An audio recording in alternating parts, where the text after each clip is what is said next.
220 kilovolt kuchlanishli havo tarmog'ini qurilish jarayonini bitta ko'ryapsizlarmi? Hurmatli prezidentimiz 2024-yil 11-sentyabrdagi 139-sonli farmoyishida elektr tarmoqlari tizimini modernizatsiya qilish, yangi obyektlar qurish orqali aholi va tadbirkorlarga elektr energiyani barqaror ta'minlash bo'yicha ko'ryapsizlar qanaqa darajada yengillanyapti.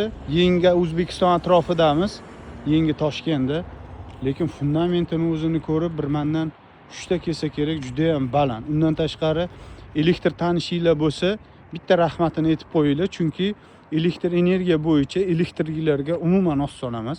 Mana shu apurani kattaligini hozir telefon ko'rsatib bera olmayapti-yu, lekin juda ham baland.